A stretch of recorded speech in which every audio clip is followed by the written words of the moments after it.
this afternoon. First, though, to gambling reform. State, territory and federal ministers have been meeting in Melbourne and they have agreed to some important reforms. Joining me now with more on this, the Minister for Human Services, Alan Tudge.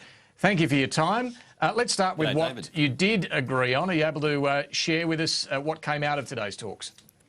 Yeah, we had a very good meeting today, David, and in essence we've agreed to a number of elements to help provide a safer environment for people to gamble and help to empower individuals over their gambling expenditure. Perhaps the most important elements of those were, firstly, the agreements to introduce a national self-exclusion register. Now, what that means is that you'll be able to go onto one of your apps, self-exclude yourself from betting, and that will automatically apply across other apps which you might have on your phone or your computer.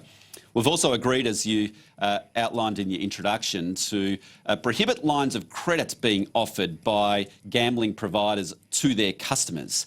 Our view is that there's too much of a conflict of interest for a gambling provider to both be a provider as well as effectively a bank, and therefore that should be prohibited. And Alan Tudge, this is something just on that one, you've been campaigning on this for some years, as I understand it, after an incident in your electorate about someone who was offered lines of credit by an online gambling site. Yeah, no, that's exactly right, David. And this was several years ago now, where there was an unemployed chap who came to see me. He was a gambler, but he was offered, believe it or not, $80,000 in credit by one of the big corporate bookmakers, the online corporate bookmakers, and he blew all of that over the course of a weekend, and then was asked to pay it back. He was bankrupted by the company, and they were about to seize his and his widowed house in order to recoup the money when he came to see me. I determined at that particular time that A, I'd try to save this guy's house, but also try to change the law. I just think it's unconscionable for a company to provide lines of credit for them to continue to bet once they've emptied out their credit cards, they've emptied out their savings account, and yet they're provided lines of credit. But most states have done this, but the Northern Territory has not. And as you know, most online gambling sites are registered, at least in the Northern Territory, for the more relaxed rules around their operation. So is the Northern Territory on board now? Well, the Northern Territory Minister wasn't present at the meeting, but her representative was there, and they are broadly on board. Indeed, the major corporate bookmakers themselves have largely come to an agreement that they should be not doing this anymore in any case. And I think they've come a long way to realise that they've got to be responsible going forward if they continue to operate effectively in Australia. So you're convinced the Northern Territory, which has been the big problem in this regard of lines of credit for online gamblers, they will act, and do you know when this is going to happen? Yeah, it's a question we haven't agreed in terms of how this will be actually implemented. Now, it could be implemented in a couple of different ways. One could be that the states and territories themselves all agree to legislate or make it conditions of their licensing agreements, or indeed the Commonwealth Government could legislate to prohibit lines of credit itself. We haven't come to that conclusion yet, but we do want to act on this fast, given that we do have an agreement. We want to get some of the other measures up and going fast as well.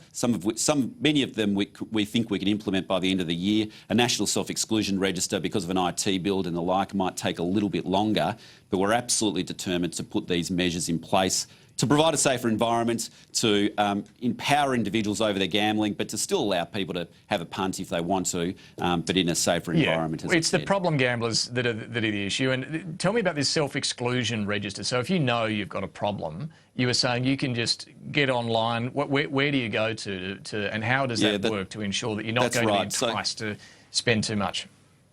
Well, some gambling, online gambling providers already have a self-exclusion mechanism themselves on their own app, and most people bet on their phone.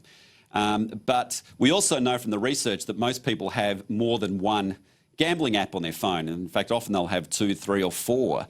And so you might self-exclude yourself from Sportsbet, but in a moment of weakness, you might go onto Ladbrokes or go onto one of the other sites and start betting. What this is aiming to do is to provide just one vehicle where you can self-exclude from, say, Sportsbet and say, listen, I just don't want to be tempted by this for another week or another month, however long you specify, and that rule would automatically apply across other gambling sites, so that you can't just immediately jump onto Ladbrokes or someone else to continue your betting. So that's, I just think, an important mechanism which, as I said, is really just empowers the individual so that when they know they're getting themselves into trouble or a family member does, they can take some action and it'll be more effective because it goes right across the board. What about the idea that I understand was to be discussed about a pre-commitment scheme for online wagering, so that you could opt out, you could pre-commit to not be allowed at all to Yes. get on one of these sites? So in essence, that's what the self-exclusion does. It actually excludes you from jumping on for a period of time which you might specify. We also agreed that there should be a voluntary pre-commitment option, which, when you sign up for an account, you will be asked to pre-commit the amount of money which you're willing to spend over a certain period of time. You don't have to, but you'll be provided with that option.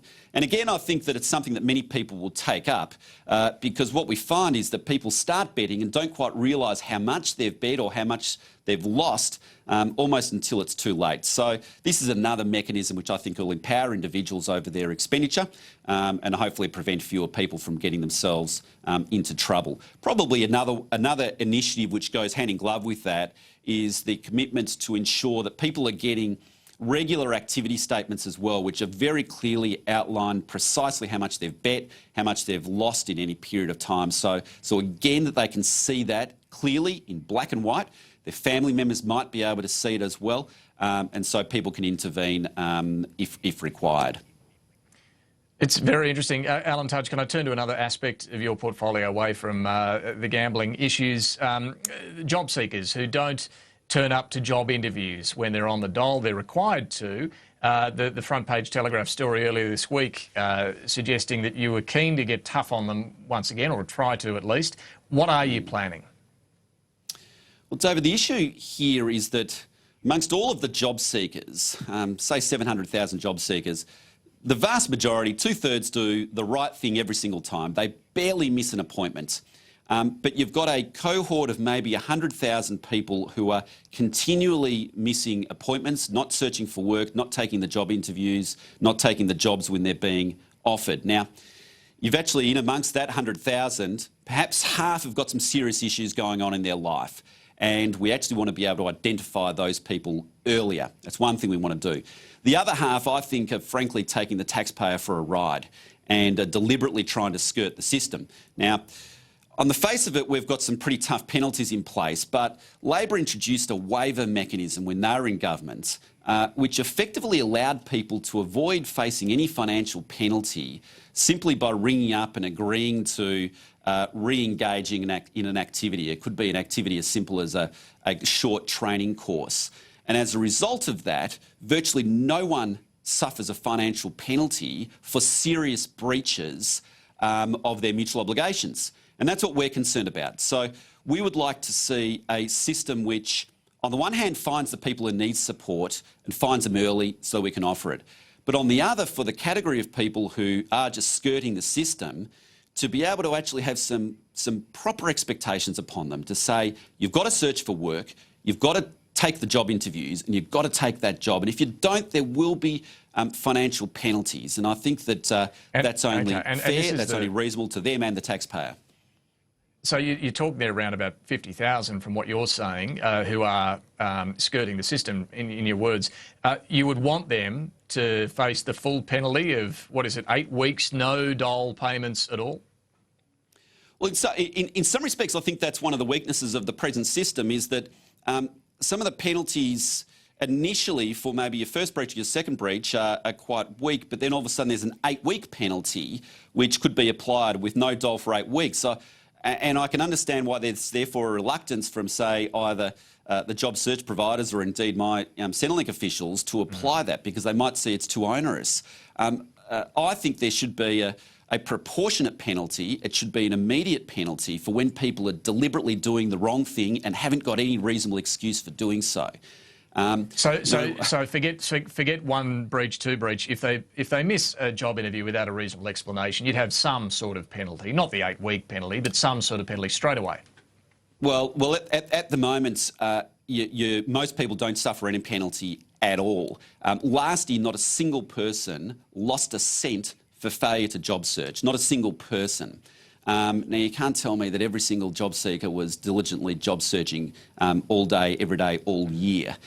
We know that only about 10% of the people who didn't have a reasonable excuse but had a serious breach, and a serious breach is when you say don't accept a job which is offered or continually don't turn up to a job interview, only about 10% of those people actually suffered any sort of financial penalty. So we think that we've got to have high expectations upon people. If you're capable, if nothing's going on in your life but you're capable of working, then we expect you to job search, we expect you to go to the interviews, and we expect you to take the job because it's in your interest as much as it's in the community's interest for you to do that. Because what we certainly know is that the longer that you languish on welfare, the steeper the road back to employment is. Is this something we'll see in the budget, the details around this new penalty scheme? David, as you know the rule, that I don't want to speculate on what might be in or not in the budget. Where we've identified and spent, we've identified, I think, the nature of the problem, and myself and Michaela Cash and Christian Porter have worked very closely together on this to try to at least unpick where the problems are. And as I said, there's a problem actually in terms of not identifying those earlier who need the help. And we want to be able to do that, but we also want to be able to have, if you like, higher expectations than those people who are capable, they're fit, they're able to take a job, and we think that they should when it's available. Human Services Minister Alan Tudge, appreciate your time this afternoon. Thanks very much for that.